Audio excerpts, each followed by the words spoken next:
2026 সালে যারা মাধ্যমিক পরীক্ষা দিতে যাচ্ছ তাদের সবাইকে শুভেচ্ছা জানিয়ে শুরু করছি তোমাদের 20 শতকের ভারতের নারী ছাত্র প্রান্তিক জনগোষ্ঠীর আন্দোলন বৈশিষ্ট্য এবং বিশ্লেষণের উপরে একটি গুরুত্বপূর্ণ প্রশ্নের আলোচনা। সেটি হচ্ছে বাংলায় নমশূদ্র আন্দোলন।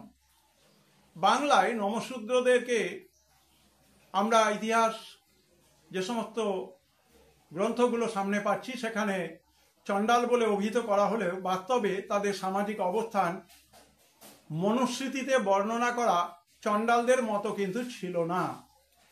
ঊনবিংশ শতাব্দীর শেষের দিকে নমশূদ্রদের সামাজিক মর্যাদা স্বীকৃতির দাবিতে একটি আন্দোলন গড়ে ওঠে এবং নমশূদ্রদের মধ্যে যারা উচ্চশিক্ষা লাভ করেছিলেন তারা এই আন্দোলনকে নেতৃত্ব দান করেছিলেন। আজকের দিনে তোমরা বিভিন্ন বৈদ্যুতিন মাধ্যম ছাপানো সংবাদপত্রে মতুয়া বলে যে নামের উল্লেখ পাও, এই নমশূদ্র আন্দোলনেরই একটা পরিণত রূপ হচ্ছে মতুয়া।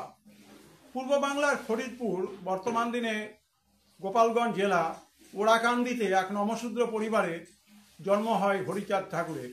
সেই হরিচাঁদ ঠাকুর তিনি বৈষ্ণবীয় ধারার ভক্তিবাদী আন্দোলনের মধ্য দিয়ে একটা নতুন সম্প্রদায় তৈরি করেন, তার নাম হচ্ছে মতুয়া।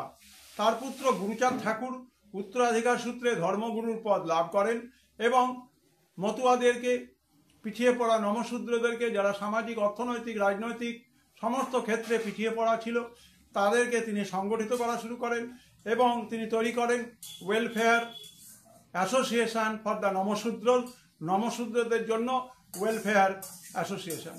রাজনৈতিক এবং সামাজিক দিক থেকে সচেতন করার জন্য গড়ে তোলেন নিখিলবঙ্গ নমশূদ্র সমিতি, Bengal Namasudra association, Bengal depressed classes association. এবং আমরা দেখতে পাই যে ঐতিহাসিক মূল্যায়নে এই নমশূদ্র মতুয়াদের আন্দোলনকে সংস্কৃতাইজড বলে অভিহিত করা হয়েছে, অর্থাৎ এরা নাকি আস্তে আস্তে সংস্কৃতির পথে আসছিল। এখনও কিন্তু আধুনিক ভারতবর্ষে আমরা মানুষের মধ্যে এই ধরনের বিশেষণ তকমা দেওয়াটা কিন্তু পছন্দ বলে মনে করছি না।